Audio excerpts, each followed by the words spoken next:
We have a number of companies that have filed to go public or in the IPO queue.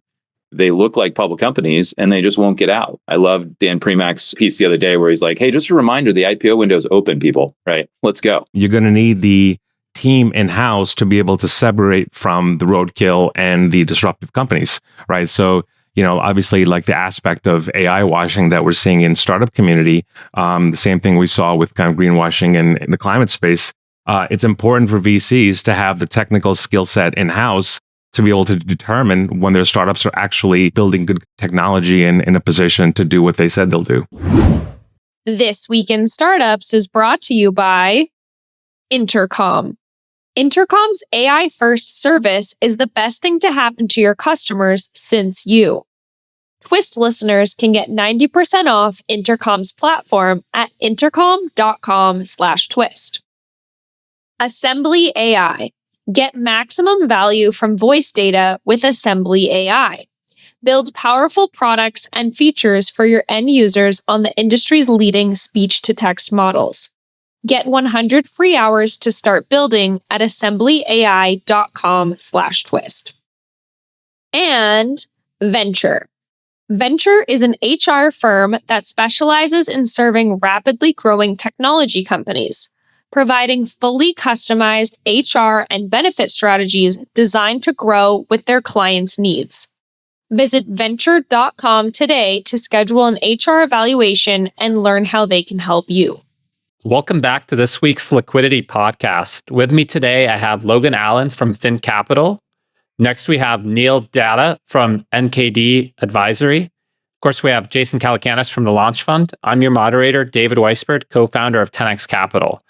Today, we have several interesting topics to discuss. Vinod Khosla sounds off on AI developments and regulation at the Collision Conference. Trump weighs in on H-1B visas and green cards. And Carta releases data showing how long it actually takes to succeed in a startup. We'll end the show with the latest 3 investments from the guests. Let's dive right in. And hey, as we start here, I just wanted to say thank you for a moment to some of the amazing partners we had at the Liquidity event in June in Napa, David. A great event. I think you had a good time, yeah? Yeah, it was a great time. So thanks to some of the folks who sponsored dinner and lunch. Aventus Advisory, they're a leader in on-demand finance and accounting support. Vensure, they provide end-to-end solutions for payroll, HR, benefits, and risk management. And Forge Global, which provides investors and shareholders a transparent view of the private markets. Thank you so much to our partners. All right, big docket. Let's go. Yeah, let's go. So Vinod Khosla spoke at the Collision Conference in Toronto and discussed several pretty interesting topics. He's not very interested in deal making, hasn't personally taken a single dollar of management fees since starting Khosla 18 years ago. His concern of the US going the way of the EU, which has regulated itself out of leading technology innovation, and the implicit nod of confidence that Apple and Tim Cook has bestowed on Sam Altman through the Apple OpenAI deal, which he believes expresses confidence into Sam Altman's ability to lead developments in AI over the next 5 to 10 years. Neil, you got a chance to listen to the talk. What did you think about Vinod's talk? Well, it's not surprising to hear a prominent venture capitalist push back against regulators. I think at a high level, I do agree with his premise that the passage of the act is going to have a profound impact on the industry. But however, I think it's much more nuanced than the standard argument of government overreach in terms of regulating new technology it may or may not fully comprehend. And I think the act itself, if you look at it, there's 2 primary areas of focus, right? There's the privacy section and the kind of risk section. And the privacy section, it mentions things like deepfakes and social scoring systems, and it creates controls around that. And I think stuff like that we could all agree about and get behind. The area that I think is concerning for hardware makers and software makers is the inclusion of, companies based in America trying to sell product or software to the EU. However, if you look at the history of the EU historically has taken a leadership role in regulating technology. The 2 instances I could think of is in 2002, the E-Privacy Act, which effectively forced websites to disclose cookies and tracking, which we all enjoy today. The other thing that is GDPR, which ultimately led to things like CCPA and other privacy laws around the world. So ultimately, the EU has, historically taken the kind of first mover approach in terms of regulating technology, but a lot of it is TBD. So I think it's super nuanced and worthy of regulation playing out. Jason, you've talked about kind of the side effects of EU regulation, how some businesses may avoid the region. What are your thoughts on EU and its position on a global scale? Yeah, I mean, it's a pretty tight filter. I think most of the companies in M&A that are, most of the, let's say, ticky-tacky, what would we call them, tactics that companies are getting dinged by in the EU are manageable, and other ones are seismic, right? And so it's very early to start regulating AI. I think it's all regulatory capture, and generally we just need to use existing laws and maybe keep an eye on it. So I don't mind like an exploratory committee and that kind of stuff. I do get a little concerned when they want to regulate something so early on because we don't even really know what we got yet. Now, when we look at something like USB-C cables and iPhones and versus Lightning, in a free market, one might suspect like you could pick whatever charging cable you wanted for your device. The EU put so much pressure on Apple, they moved to putting a USB-C inside of every device, which has been great for consumers, right? So, I get the free market person in me says like they should be able to use whatever cable they want. And the environmentalist, and as a consumer, it's just so much better that everybody's on a USB-C. It's better for the environment. So I don't know where to stand on that one. I do think opening up an interoperability, that's a really great speeding ticket to give a company like Apple where, they're so heavy-handed. Oh, you can't even tell people about a better deal they could get in buying direct from you. So I like those kind of actions. I don't like the blocking of M&A. It's killing the industry. It's taken an entire swath of returns away from our LPs, away from founders. And, it's just so important to have M&A back on the table, blocking Figma because, some regulators in the UK don't want it to happen seems crazy to me. And so I do think there's this possibility eventually where people will say, you know what, I'm just not going to launch my products in a region that's 10% of my revenue, but that's just too onerous to deal with. And that's where the EU might overplay their hand. And I think we're kind of getting towards that area where people might just say, it's not worth even launching my product in the EU, or I'm going to launch this like sub product. It'll be like, here's my Salesforce or HubSpot or Figma for EU under some shell company or something, unnatural acts to get around. Regulators could be coming for Europe, I think. Logan, you're nodding your head. You've built quite a big franchise at Fin. How do M&As play out in your portfolio? How critical are they to the success of your funds?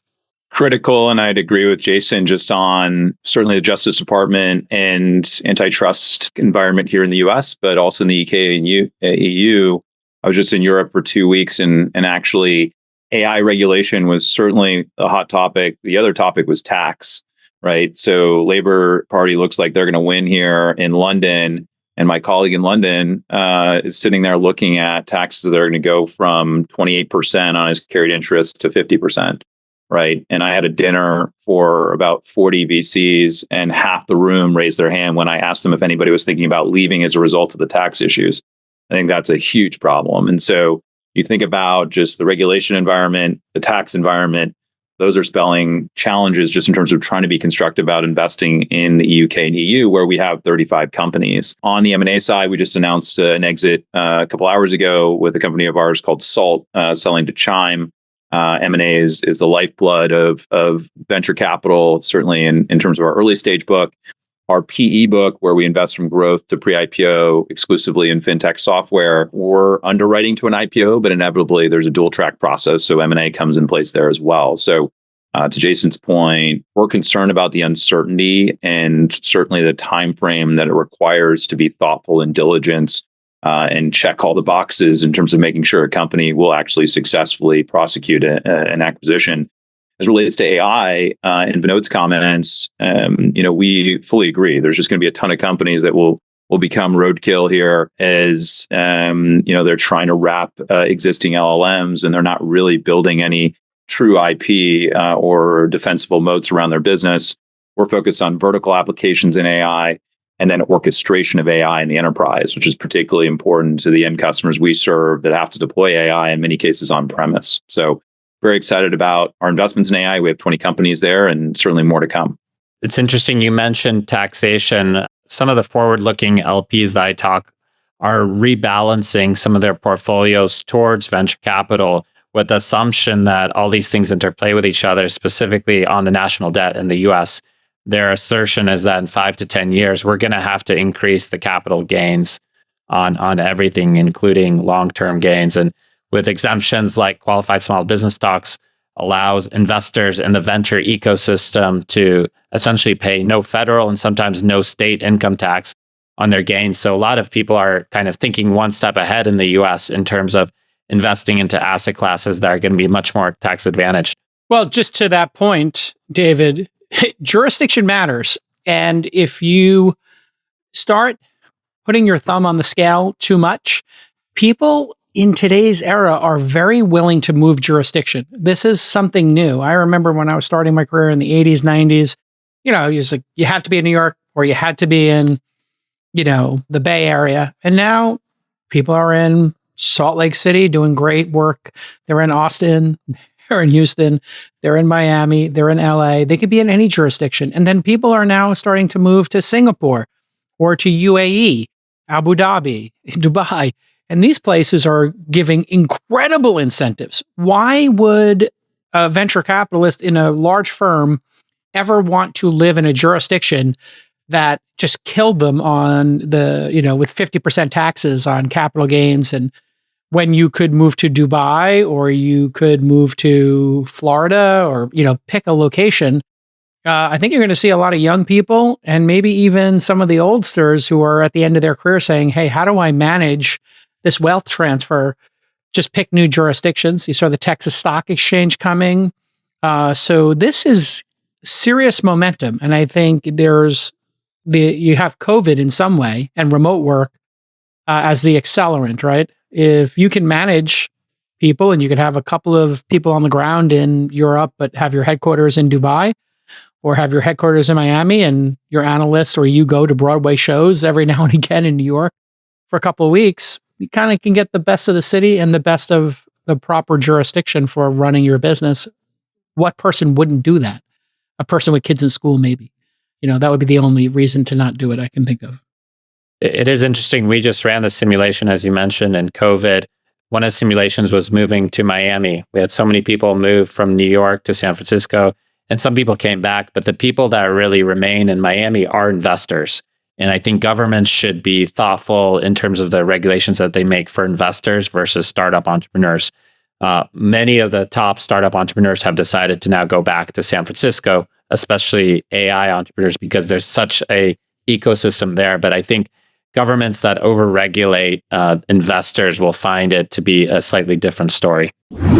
Hey, startups, you've probably heard the saying, better, faster, cheaper, pick any two. Well, AI has changed that equation, and Intercom is all in on AI. Intercom built its first AI customer service platform so that no company has to compromise when it comes to caring for their customers or saving money and controlling costs. These things are important. Intercom's AI tools are so smart that 50% of their customers have their issues resolved in just seconds. That's thanks to Finn, an AI co-pilot. Yes, Intercom has an AI co-pilot. It's called Finn. Think of it as like a personal AI assistant for each of your customer support agents so they get really, really good at their jobs. It makes them so much more effective. Finn is a big deal. It's going to boost your agent efficiency by 31% or more, and managers of customer support teams that use Finn are reporting happier customers and very, very productive teams, all while staying on budget.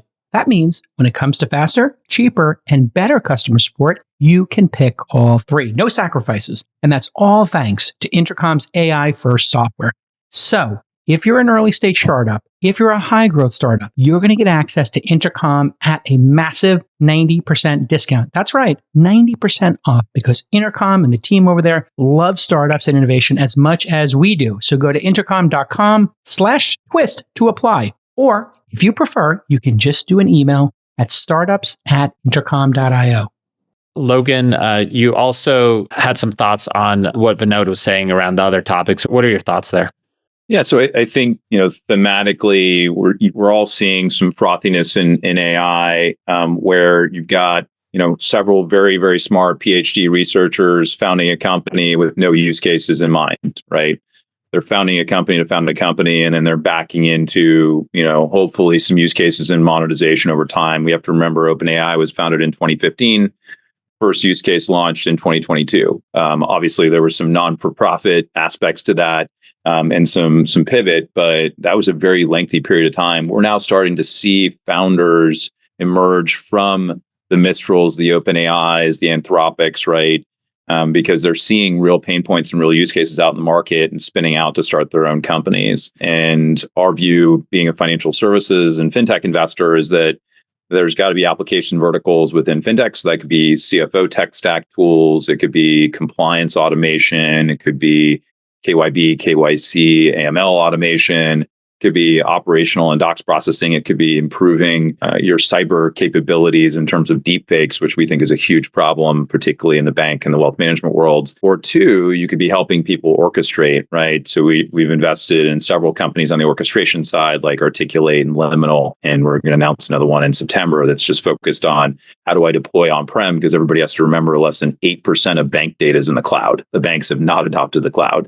And so they can't just ship their data outside of their four walls and expect to leverage SaaS tools for all the regulatory reasons that are familiar to all of us and only getting more constrained. So I liked his comments, and I frankly think he was pointing out some of the pretenders and those that will get consolidated or be roadkill, in his words, versus ones that will have sustainable long-term advantages. On the Apple side, the OpenAI partnership was interesting, but I think, as we all know, they're going to look at additional partnerships, much like Microsoft has. And in addition to that, just on the European comments, Apple announced that they're just not going to turn on AI capabilities in Europe. To Jason's point, it's like we're going to have like subversions across different countries because of regulation, and that's going to be to the detriment of small businesses and consumers ultimately. Yeah, it's globalization is really interesting, and I remember when Airbnb and Uber were going around the planet, sometimes you'd want to fight the good fight in a region. Other times you just said, you know what? We don't need to be in Austin. We don't need to be in Vegas. We'll be everywhere else. And then you know what happened? People in Austin and people in Vegas were like, we need Lyft. We need Uber. We need Airbnb. Like, we want these opportunities. Why are you? And then you all of a sudden, as a politician, become pretty unpopular. So if you're in Europe and you can't use certain AI features, then you're going to get a VPN, and you're going to VPN to get those features. You'll route around the government if you have means or intelligence. And if you don't, you're going to start complaining. And what are they going to do? Like, I have a VPN, and I'm, I can watch BBC with a VPN because it's free, and they can use Microsoft's Copilot or Apple's Copilot because they use a VPN. I mean, it's just, we're getting to the point of silliness here with too many restrictions. Now, it's your decision in a society to do that, but aren't the politicians supposed to work for the benefit of their citizens? And I don't see how this benefits it. And if you don't adopt AI, man, your country is going to get decimated. How are employees, for knowledge work companies in France or in Germany going to compete against knowledge workers in Manila, in the Philippines or Singapore or Portugal or South America, if they do have the tools? The answer is you're not going to compete, and then you're not going to get work. And then work will go to places where it's most efficient, cost and skill. And you're going to lose on both. Not a great idea. Neil, how do you look to navigate AI world when it comes to investing into venture managers? I mean, I think to Jason's point, just like these companies need to adopt AI into their processes, the same is true of venture managers. And LPs are becoming cognizant of this and incorporating this into their diligence process. And ultimately, I think what it does is it creates a significant advantage for VCs who historically have used data and have been quantitatively focused and, over time have been collecting this proprietary data, whether they're focused on a particular sector or a particular space in the market. I think, to the extent you're not doing this, you're going to get left behind. The other thing I think is really critical to Jason's point as well is you're going to need the team in-house to be able to separate from the roadkill and the disruptive companies, right? So, obviously, like the aspect of AI washing that we're seeing in startup community, the same thing we saw with kind of greenwashing in the climate space. It's important for VCs to have the technical skill set in-house to be able to determine when their startups are actually building good technology and in a position to do what they said they'll do. Just on the one point about the Apple deal with OpenAI, they went through great lengths to talk about that deal being swappable, hot swappable. I think they're going to swap it out the second they get a chance. And I think it's going to get swapped out in one of two ways. Either to the highest bidder, like they did with Google and search, in which case your Apple stock's going to go up because that's going to be a pretty penny to be the default LLM on there. And these are cash-rich companies. So can you imagine, Claude, Grok, and OpenAI and Gemini all fighting it out to become the default, or not to mention Microsoft's version of OpenAI and their Copilot fighting it to be the Copilot on Apple's devices with those high-end consumers? Man, that could cost $10, $20 billion a year. Who knows? I mean, that could be just a huge check every year. And then the other possibility is they work on the open source projects and build their own and have complete control, which I think they plugged a hole because they didn't want Siri to be completely embarrassing and have their phone fall behind and then have other people saying, look what you can do on an Android phone that you can't do on an iPhone. So it was existential for them to plug the Siri embarrassment and have the ability for you to say like, hey, can you, start my order in DoorDash, or can you call my Uber, and have Siri actually be able to do that correctly with AI? But yeah, this is too core to their business. They're not going to give up their iPhone franchise to anybody. I bet they have their own version that they'll slot in there, or they will buy a company, or they'll charge the highest bidder. I give like OpenAI almost no credit for this. I think it's like an instant swap out. I don't give them any credit. They just happen to be 6 months ahead of everybody else right now.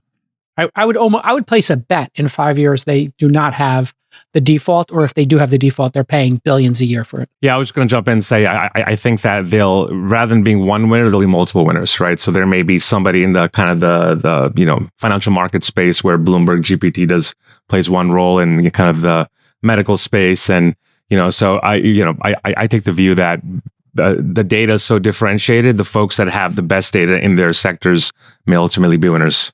So you think Siri fires off the Bloomberg when you ask a stock question? Sure. Fires off like the WebMD or whoever's version, Gemini, if it's better for health. That's actually a really clever idea. I was thinking of it more like the search engine swapping or your browser swapping.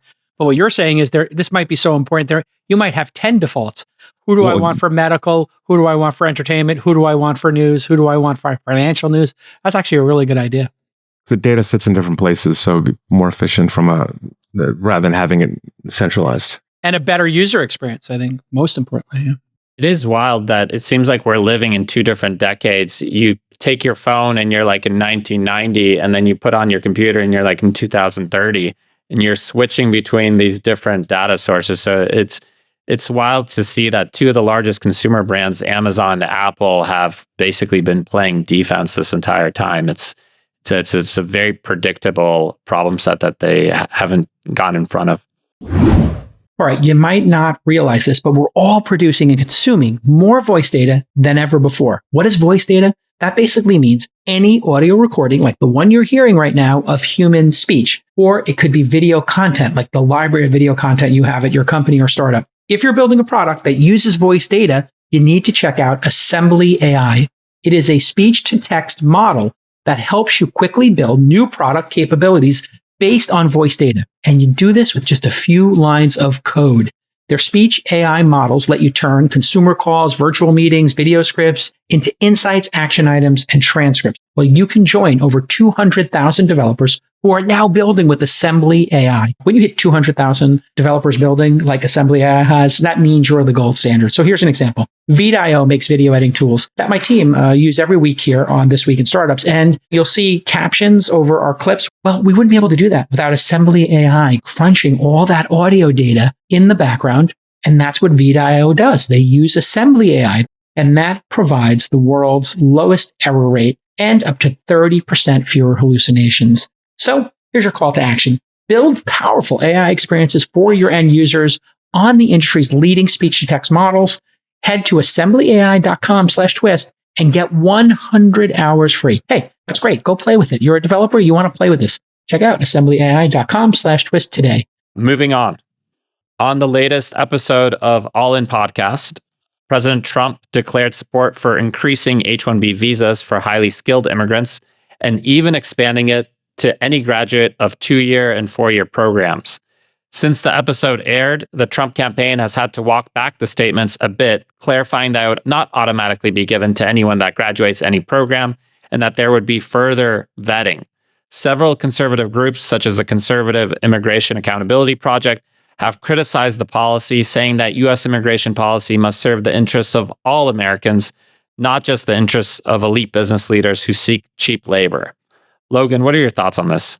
So I was at Stanford Business School graduation in 2013. I was graduating and Mike Bloomberg was speaking and he said emphatically, and I totally agree with this statement, that we need to staple a green card or visa to every single diploma in this football stadium. And it's done at the Stanford football stadium. And he meant that more broadly, obviously, than the cohort that was graduating that year. And I think we do such a poor job retaining talented immigrants in this country. And obviously, the NVCA, PitchBook, there's been a ton of data supporting the obvious, which is immigrants are founding amazing companies, particularly in technology in this country. And we treat them like second-class citizens when we should be bear hugging them. And so we, for example, pay for all visa and green card sponsorships within our own firm. We're sponsoring several now, and it's one of my kind of favorite things to do as a leader. And I think other VC and PE investors and certainly companies in technology should be advocating and pressing on this. And immigration policy in this country is broken. This administration has tried to make strides to fix it, but they've focused on the border immigration versus, I think, what is more low-hanging fruit, which is the H-1Bs and the talent that is leaving this country to go either back home or to other countries that are more accepting of them, like a Canada, for example. So I think Trump was hopefully leaning into saying the right things and then walked it back a little bit. But I'm hopeful that we continue in that direction. I agree 100% with both Logan and Mike Bloomberg. I think one thing that both parties, I think, get wrong is that this belief that immigrants themselves want open borders, and I think it's just not true, right? Immigrants, particularly, my family's from India, and I speak to immigrants all the time, and all the immigrants I speak to are fiercely patriotic and really like the first in terms of being pro-America and being kind of the concept of being an American, the concept of as Americans we have the best universities and institutions in the world, and it's just silly that we force them out after training them and educating them. So 100% agree, and hopefully that's something we can pull off. And Neil's got a great insight there about immigrants. They understand the value of immigrating to the country. They understand, in how hard it is to do that. And if they came in legally, it feels profoundly unfair, at least the ones I've talked to, when somebody, crosses the border illegally. And, they also understand the pain and suffering because they might know somebody who did make that really difficult journey. So, this is a highly charged issue. The reason I pushed Trump on it is I've been trying for close to a decade now to change the dialogue and reframe it. Reframing in psychology is just, like how you perceive the world, how you perceive a challenge or, something bad that happens to you, et cetera. So if you reframe it from immigrants coming across the border to commit crimes and to take our jobs and take lower wages, let's reframe it as recruiting. Okay, if we were going to recruit for this great country, if we are a sports team, who would we want to recruit? Well, we'd want to look at the current team and say, hey, what are we missing? Do we need a center? Do we need a point guard? Do we need 3-point shooting? Do we need a wing? What do we need on the team? What do we need on the team? We know that we need people to work in healthcare. We don't have enough of those. We need people who are nurses and doctors. We got a shortage. We need labor to work in restaurants. We have a shortage of that specific type of labor. We also need people who want to create companies and be competitive. Do we want people going back to India, to Saudi, to China, to Australia and creating their great company here? Or would rather they be building the companies here and we get the tax and we get the jobs? So there's a big picture, that you kind of have to reframe here. There's recruiting, there's illegally entering the country, and then there's compassionate immigration. Let's separate these things and make them less politicized and then put numbers on each one. Compassionate immigration, that could be, 100,000 people a year from countries where they are absolutely going to be politically prosecuted if they stay. Workers, well, that should just be based on our unemployment rate. If the unemployment rate is low single digits, we're going to accept 1 million people. If it's 10%, we're going to accept nobody, right? We're going to keep it, we're going to turn it off until the unemployment rate comes back down. You could actually have a very thoughtful, logical, mathematical, and recruiting-based discussion on this. And, when I saw them walk back my question and me pressing him on it, what I saw was there's a base of people who lost their jobs when, Bush, Clinton, globalization, Obama, we gave jobs to China, we moved factories out of here. That's the people who they're, I don't want to say pandering, but they're trying to address there. And they're also trying to address the issue of terrorism. Yeah, of course, we don't want this to be a back end for terrorists to come to the country. Yeah, some basic vetting, obviously. And we don't want people to hack the system. So it should be, people with green cards are tracked in a way that Americans aren't tracked. Like you will get pulled into an office with a green card. You will get stopped at customs with a green card. Anybody who has a family member or friend who's had a green card understands the anxiety they go through just going home. Can I get back in? Are they going to stop me? So that's kind of built into the system. I think that's what the Trump campaign was doing, is just making sure that those constituents don't feel like he's talking out of both sides of his mouth. And I actually like the clarification, because I didn't even think, oh yeah, some terrorist group's going to send 100 people here to go to University of Phoenix. Shout out University of Phoenix, no offense, and get some Fugazi degree or something. And then blow up a building, God forbid. So I kind of like the walk back in a way. And Trump was, I think Trump 2.0 is being very thoughtful, and he's winning a lot of moderates. So maybe Democrats need to take some notes. I don't think this is a partisan issue. I think this is a messaging issue. There's not enough people really advocating for immigrants, specifically highly skilled immigrants. The NVCA is really taking a leadership role here, but it's just one smaller group that's pushing for it. Just to give you some stats, 44% of Fortune 500 companies were founded by immigrants or their children. This isn't new tech companies. These are the Fortune 500, the bread and butter companies of the economy. 76% of patents awarded at the top 10 universities have at least one foreign-born inventor as well. And one of the interesting things about this policy is that we actually are able to A/B test it. Trump alluded to it, but there are people that were not given green cards that go back to India or go back to China or even go back to Canada or Europe and start these multi-billion-dollar companies. And what that has enormous multiplier effects on those economies, and that really robs us of the next generation of great companies. And one of the reasons the US has really incentivized entrepreneurship is because entrepreneurship and the benefits of it don't just accrue to the founder. It's not just the founder getting rich and getting a tax break. It's also the employees. It's also the employees' taxes, the goods that they buy. All that effect goes into the economy. So I think if people really were educated on the multiplier effect that every highly skilled immigrant came to the country, I think it would go from a partisan issue to just more of question of nuance.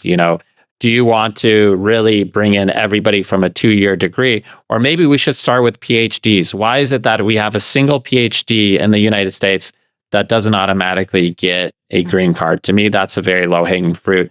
Or maybe we start with 4-year degrees. So I think we really need to continue talking about it and continue, leading with data on this issue. And I think it's going to be something that over time, just like anything that's kind of an obvious policy over time, it'll continue to gain steam and hopefully either in the Trump or Biden second term, something that we could get passed through. I mean, did you guys see the interview? Did you guys have any questions for me on it or any thoughts on it? Jason, what was your biggest surprise?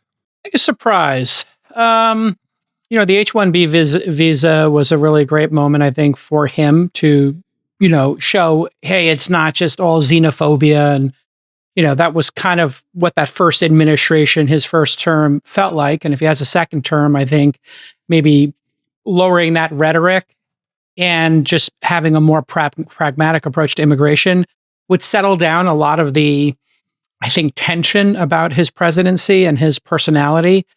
I think overall his tone is at least on a business program like Allin was very what I put in that Trump 2.0, not insulting people, not that like rhetoric that makes everybody go, oh God, here we go again. It's going to be chaos. And I think he's running against himself. I think Trump is in 2024 is running against Trump's chaotic presidency the first time around. And I think people are going to make the decision, a lot of moderates, of do they believe this time will be more or less chaotic than the last time, January 6th, trying to overthrow the election results, depending on how strongly you feel about those two instances and just the general chaotic nature of it. And so if he can come across as presidential and refined and less chaotic and less name calling and less I'm going to be your retribution, that kind of stuff, I think turns off the moderates and they're going to flock to Biden if he's moderately cognizant. So to answer your question, he did a really good job. And I didn't expect him to be so presidential and focused and deft at speaking to the business community. And he's not my preferred candidate, but boy, does he come across better in that interview than Biden does, generally speaking, to moderates. And I'm just watching those moderates and women and wondering, I think women aren't going to vote for him, but moderates might. And I think he's got a pretty good chance of winning this. I don't know if you saw Nate Silver and other folks coming out today. They think he's got like maybe a 2/3 chance of winning. Yeah, 66%, 2/3 maybe. Jason, you're still officially undecided. What are your top two issues? Top two issues. Number one, I think we have to cut spending. Freeberg and I are both, concerned about that. And we talked about it here earlier. This existential spending is crazy. So we need less government. So that's definitely number one for me. I'm not too worried about the foreign wars, I'll be honest. I think actually they're pretty contained. Wars are terrible. There's always wars. And these two seem to be somewhat contained, right? Given how horrific wars can be. And I do think we need to have a very pro-business environment. So I'll put taxes, M&A, antitrust and immigration recruitment all in that bucket of just being pro-business.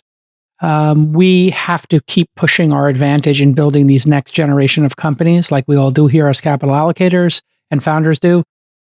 Because the world is getting decided by how good your companies do. It's really that simple. If you have jobs, if you have the best companies, you have the best tax base, you can basically win the global competition with your balance sheet. And I'm worried about our balance sheet. So I guess both of those issues are balance sheet related. Revenues coming in, incentives to build great companies. It's like a Ayn Rand novel right now. What are your number one and two issues, everybody, since we're already here in the deep end of the political pool? Issue one, issue two. I think for me, immigration is important. Just having young children living in New York and the crime piece is something that I worry about. And then the economy, inflation, jobs, just general feeling, consumer sentiment, the way people are feeling obviously has a lot of effects on spending and business activity and startups and things like that. On my end, definitely spend and business environment as well, Jason. I think spend's out of control. We're now getting notified by other countries, including the EU and UK, banks, respectively, central government saying, hey, look, US, you're spending way too much money, and we continue to do that, particularly given interest rates. Our servicing on the existing debt is incredibly high, approaching $1 trillion, right? So that can't persist. On the business environment, we continue to see laws around carried interest adjustments, and that's just going to create really bad negative incentive loops. We saw what happened when the California government in the middle of COVID, was going to pass a surcharge on carried interest, and we were all emailing Gavin and saying, "Hey, like if this happens, we're out." Right? We're all searching for homes in Tahoe, Miami, and Austin around those times, and many left. Right, and many have not come back. I think third is on defense and what we're doing there. I do agree. Hopefully, these wars are contained. I agree with some of the, hey, we need to fix our own problems at home versus sending money out, but we have a global role to play, as we always have, and that will ultimately reap the benefits of stability globally that we've had long term. And so it's going to be a very interesting election. I think the challenge is that it's creating uncertainty alongside of obviously interest rates on the IPO environment. And between that and the antitrust issues, DPI is a huge question mark for so many. And that's that flywheel effect of LP return and then commitments and then deployment is broken for many of us. And I think that's going to continue to create meaningful challenges in the fundraising environment and create challenges and extended round dynamics for the portfolio companies. It could basically take this incredible flywheel we have, and we're literally throwing junk into it. It's like, let the flywheel go. Stop throwing sticks and rocks and wrenches into the flywheel. We have the best capitalistic flywheel ever created in humanity, and we're somehow trying to, muck it up. Hey, we should be doing the opposite. We should be trying to accelerate it, make it even more well-oiled machine. We should have more company formation, more exits, more IPOs, more winning, and all of it trickles down. All of it results in that lowest unemployment of our lifetime, right? And if we keep screwing with it, and there's less companies and less M&A and less capital allocation, a lot of people retiring, and you're not going to have a lot of productivity in the economy. And that's what we want. We want a productive economy where people are spending, and they're clenching it up. Don't clench up the machine. I think the math on the national budget and on the economy in general is very simple. It's revenue in and costs. And the only non-zero sum aspect of that is company creation, is entrepreneurship. It's the thing that makes everything else possible. And although people argue about lower taxes versus more entitlements, that money has to come from somewhere. So I think if we just refocus the debate on how we can make it a better economy, it would be a rising tide that lifts all boats. Hey founders, you know that setting up HR correctly is now table stakes at your startup. Every founder wants their payroll and benefits set up to be quick, simple, and accurate. Of course, you cannot make mistakes with people's compensation and benefits. When you do all of that perfectly, you can focus on growing your business and competing at the highest levels. Most HR providers aren't set up to work with quickly growing companies like yours. And you don't want to change providers every time your business reaches a new level. You want an HR partner that can easily scale alongside your business. That's where Vensure comes in. Vensure. They are an HR tech firm specializing in rapidly growing companies. They build benefit strategies that are designed to grow and to change with your company's needs. This means that Vensure will work with you at pre-seed all the way through unicorn status, whether you're dealing with 401ks, changing healthcare providers, or even offshoring talent. Vensure has you covered. Vensure's HR risk and compliance experts will ensure your business stays on track with global recurring services and employer of record and international payroll solutions. So here's your call to action. Vensure is much more than just an HR firm. They're your partners in growth. Visit Vensure.com today to schedule an HR evaluation. That's Vensure.com and learn how they can help you today. Speaking of the economy, let's move on. Carta has released the average amount of time from incorporation to important funding milestones, and the data is around 14,433 primary rounds. The median amount of time to raise a Series A was 3.1 years, and the median amount of time to Series D was a whopping 8.1 years. Logan, what are your thoughts on this? I'd be really interested to see this data split between 2019 to December of 2021, and then 2022 through May, right? I have a feeling the median's been pulled upward as a result of the non-ZERP environment. And I think as we've all observed, rounds are taking longer. The pendulum has swung back to investors' hands in terms of valuation and multiple consideration, more structure in rounds, and more structure means longer negotiation times, more legal documentation, et cetera. And then third, less competition.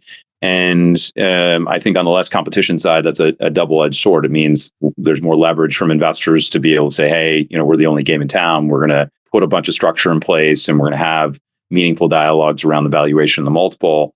And then insider and bridge rounds also take longer, right? Because everybody at the board is pointing to somebody else. It's like, who's going to lead this? Who's going to price this, right? So I'm not surprised at all by the data, but I am, in some of Carta's analysis, I wish they would have some macro overlay. And I'd be curious, and I'm guessing, right, that this 2022 through May of 2024, the median got pulled up meaningfully. And a large percentage of that kind of 8.1 years in the Series D timeframe has been driven by the last couple of years, where it's just been much more challenging to get financings done. And the bar of metrics and efficient growth, particularly for those Series D companies where people want to see profitability or near-term profitability, are so much more important to investors.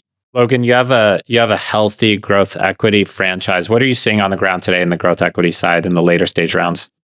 We're seeing companies that are growing efficiently. We have to remember top decile IPOs from a growth rate perspective is 30%. So if you're growing at 30%, you go public, you're in the top decile. That's pretty amazing, given that we all thought 60 to 80% growth was what good looked like. And so if you can tell a company, grow slower, bring EBITDA forward, and improve your gross margins and position yourself to have top decile SaaS metrics, because this is software data here, before you go public, or give yourself the ability to control your destiny on the M&A side, so you don't have to force an equity financing that will probably lead to a recap and restructuring of the business, right? And massive dilution for the founders. So I think that conversation's happening every day at the board level, and certainly within our growth and PE book. And then we have a number of companies that have filed to go public, or in the IPO queue. They look like public companies, and they just won't get out, right? I love Dan Premack's piece the other day where he's like, hey, just a reminder, the IPO window's open, people, right? Let's go. Let's go. It's definitely the rules. When the rules change dramatically from the ZERP to a high interest rate environment, and it's hard to close around, you see behaviors change, and people have to try to adapt. And all of a sudden, 100% growth, but burning money is just not as attractive as 30% growth with a line of sight to break even in profitability. So you have to be nimble as a founder, especially at the later stages, and understanding like, hey, what's the overhang on this company? How much preference stack is there?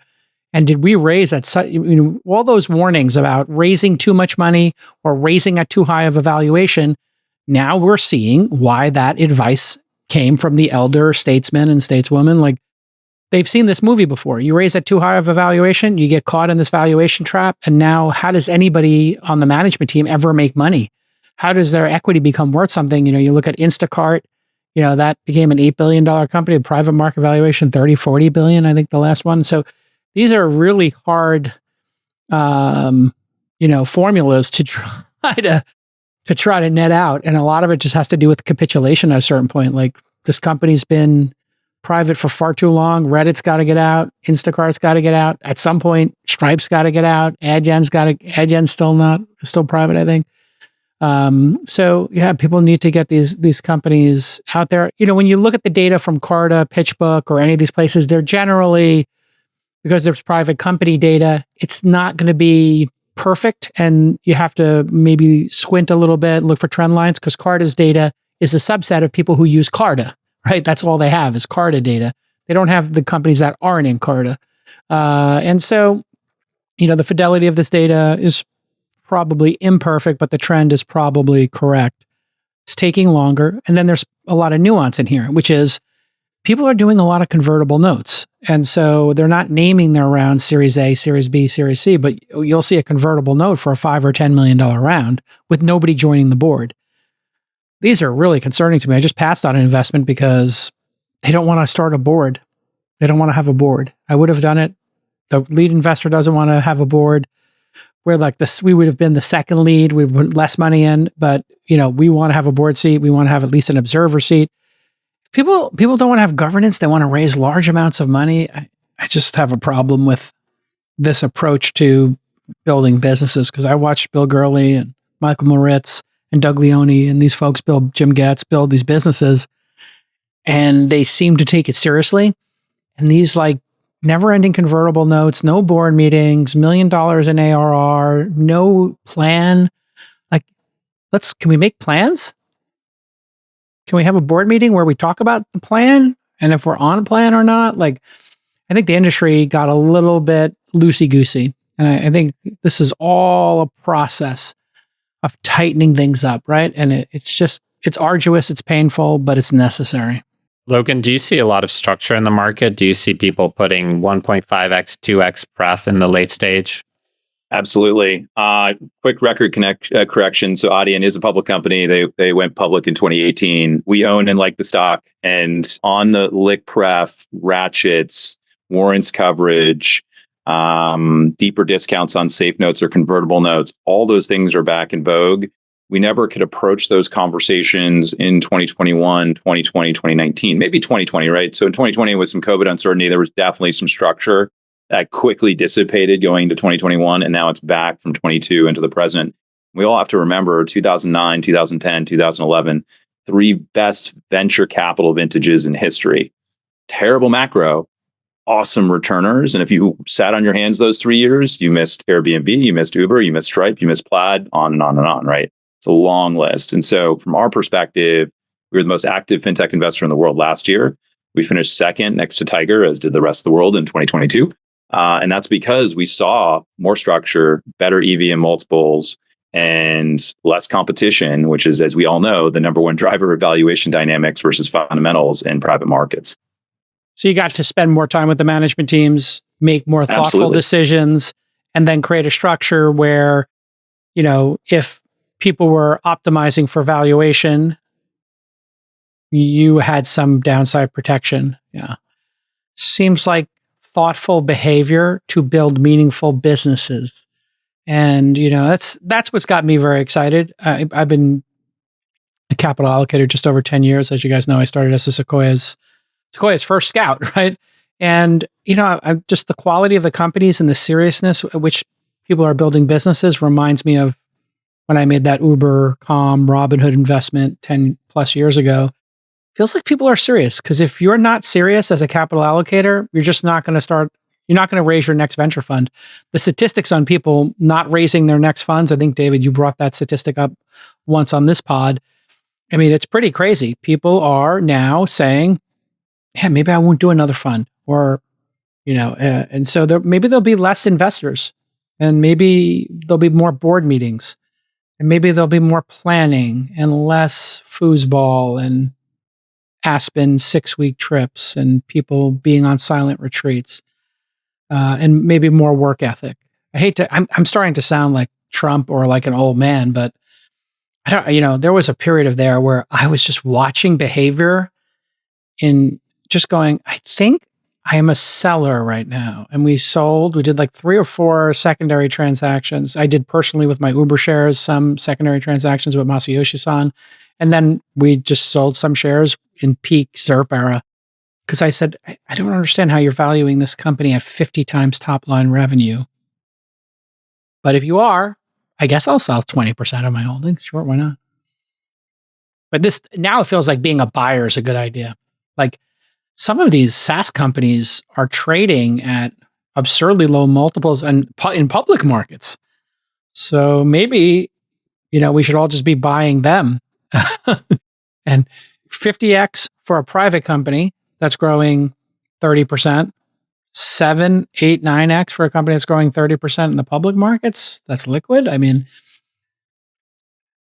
so the great rebalancing is still happening, I think. Neil, what are your thoughts on the Carta data? I think from a macro perspective, zooming out for a second, it feels like we're in a correction for venture, by what's going on and what you're hearing in the space. But if you're zooming out and you're looking at more of a 20-year track, a 30-year track. It's really not. It's more of a return to the mean. To Logan's point and Jason's point, I think it's good. It's cathartic, right? It forces companies to be scrappy. It forces companies to think outside the box. And that's when the greatest American companies were created, when it wasn't a ZERP environment. They were forced to be creative with their problem solving. So I mean, I'm bullish on America, bullish on venture, and I think it's a great time to be an investor. Well, speaking of great times to be investors, let's go on to lightning rounds with everyone's latest three investments. We'll start with Logan. All AI companies, shocker. So Liminal.ai, Healthy.ai, and Articulate.ai. Tell us about each one. Yeah, what do you love about each one of them? Yeah, happy to. So Liminal and Articulate are in that orchestration middleware theme I mentioned earlier. So I'll start with those two. Healthy's in the application vertical. So Liminal is, I'm a bank or I'm a healthcare provider or I'm a government. I have source of record data. I have PII. I probably have social security numbers and date of births and all kinds of very sensitive data. I have regulated data. I still want to use AI. How do I get source of record data to application and use AI without disclosing all of that, right? And Liminal is basically that pipe of data sitting in between those two things. And so they can encrypt and then they can extract data out that you don't want to be sharing. And we think that's incredibly important for this orchestration problem, right? We have still a massive crossing the chasm moment for enterprise adoption of AI. It's just not really happening in these large enterprises yet, right? Outside of some co-pilot use and some playing around with ChatGPT. And so we think orchestration of middleware is a massive theme. If you think about where money was made in the cloud, if you look at the return pie of just the cloud wave, and that wave is still going on, but 80% of the returns we estimate in the cloud transformation were made by public equities. Where was the money made in the private markets? It was made really by the on-ramps to the cloud and the orchestration of middleware players like a Snowflake. Same thing we believe is happening in AI, where 80% of the returns are getting made by NVIDIA, Microsoft, Google, et cetera. And the 20% is going to be a little bit of application, maybe some of these LLMs, although we definitely are seeing some commoditization there, and there's going to be one or two winners. But third, we think there's going to be massive power in orchestration. So that's what Liminal does. Articulate carries that theme where they're focused on deploying generative AI on-prem. So again, if I'm a regulated player and I actually want to use an LLM and I need to deploy it on-prem with the right integration and so forth at scale, I'm going to use Articulate to deploy that. This was also our very first investment where we took a public team. So this was Intel's AI team, and they spun out to form Articulate. Intel basically figured out we're not going to keep up with NVIDIA. We have this amazing AI team that's about 50 people. Let us support the spin out, working with a couple of investors to help drive this company forward. So we think that's super interesting. And then third is Healthy. So we all really struggle as employers and employees of picking your healthcare plan, right? As well as understanding your benefits. And healthcare insurers are just designed to try to suboptimally provide you healthcare. Healthy helps you navigate that journey. So both for me and all you guys who are making decisions about your employees in terms of what healthcare benefits and plans you should be providing to them optimally based on geography, age, demographic mix, et cetera. And then Healthy provides effectively an AI agent to say, hey, does my insurance cover this? How many times can I get physical therapy? All these questions that you have to typically call an 800 number for. Healthy helps you navigate predominantly through payroll and benefits providers. So really excited about those three investments. Yeah, three strong ones. Neil, what do you got? So not as interesting as Logan, but most recently, my two most recent investments were in the private credit space. I did one with Blue Owl, big kind of private credit manager.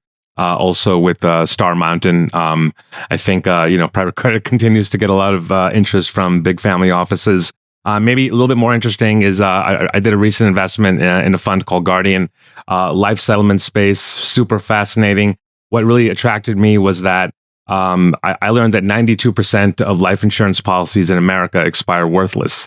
So only 8% of the time where in America you're buying a policy does someone actually collect the death benefit. So that creates this huge secondary market that is largely untapped by institutional investors. So this group, they've been doing this for a long time. They started flipping these policies and they built a fund around it. And it's actually, quite novel that you can leverage the advances both in AI and medical records to quickly make decisions on these policies and build a portfolio around, diverse geographies, diverse life expectancies, diverse, in terms of size of investments. And ultimately it's fascinating because there's a huge appetite upstream from the TPGs and the Apollos of the world. So they package these policies up and flip them, and then they keep policies on their balance sheets, what they think are most compelling. So that's what I'm working on. And I guess that shows just, that there are other options for family offices to put their money to work other than venture. And we're in a competition to get returns. And we have to prove it on the playing field.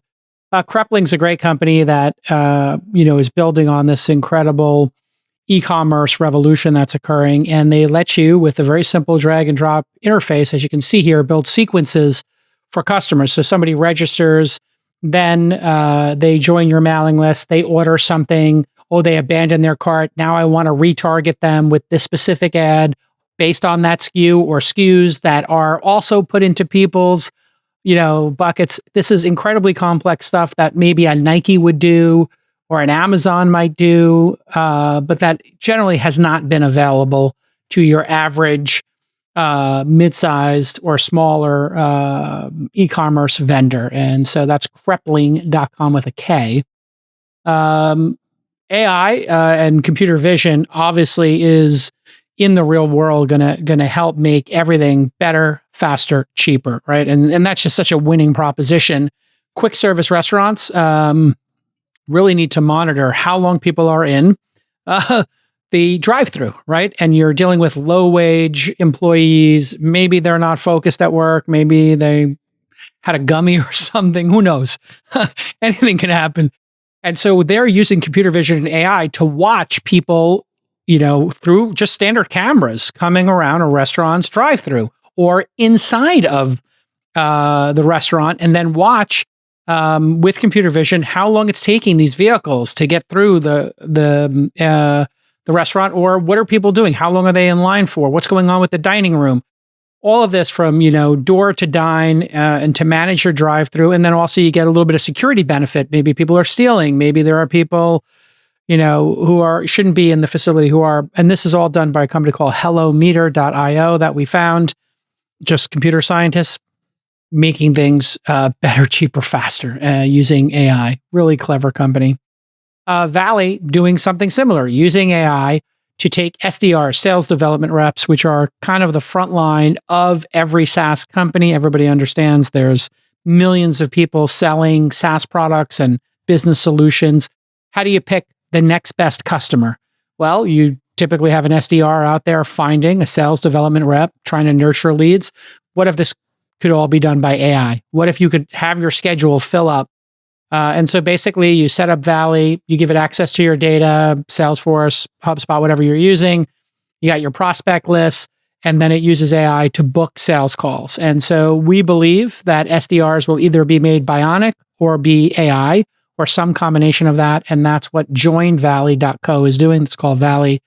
And they want to be your highest performing SDR for only $500 a month. Joinvalley.co. And these are all, early stage companies, which is our specialty at launch. If you want to apply for funding, launch.co/apply, get a meeting with my team. I like both of those companies, Jason. Hellometer.io, I just sent to my dad. We're very large owners of Five Guys. So I'm going to get you some customers on that one. You guys own Five Guys franchises? A bunch of them, yeah. So, man, that's got to be the nuts, man. I love Five Guys. Those fries. So yep. And then also, I love, they're very generous with the peanuts. I love getting those peanuts while I'm waiting. But those French fries and that burger, that's right now for me. My order is Five Guys, Shake Shack, In-N-Out. But sometimes Shake Shack, it goes above. It just depends on my mood. But man, I love those. I'll What's your work on favorite? getting Hello Meter in there. We'll get you some free food. There you go. I don't need it. I don't need any free food, man. I just lost the weight. It's dangerous. Anybody else got a burger ranking? Anybody else got a stack ranking for their burgers? You got to stack rank your burgers. I'm a big Chick-fil-A guy. I'm going contrarian here. I'm going chicken. What do you like? Spicy chicken? You're a spicy chicken guy. Aren't you? Spicy, breaded? Yeah, grilled chicken. Yeah. Oh, you go grilled or you go grilled? fried? Yeah.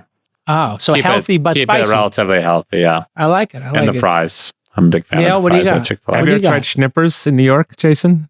Schnippers, no. Schnippers, yeah. So it's in Midtown. So we used to have an annual at my office, an annual burger contest, and we would do like blind taste testing. It was a whole big thing. So nice. It was either Five Guys. I'm looking at this. Five Guys or Chick-fil-A were typically the winners. Yeah, I had a friend, and he started when I lived in New York in the 90s and 2000s, he started a burger club. And all he would do is find the next great burger, and a half dozen of us would go take over and get the burgers and rank them. But here's your Schnippers. It's a good looking burger. All right. There you have it, folks. Take us out, David. Another great episode of Liquidity Podcast for Logan, Allin, Neil Datta, Jason Calacanis. This is your host, David Weisburd. Thanks for listening. See you next time.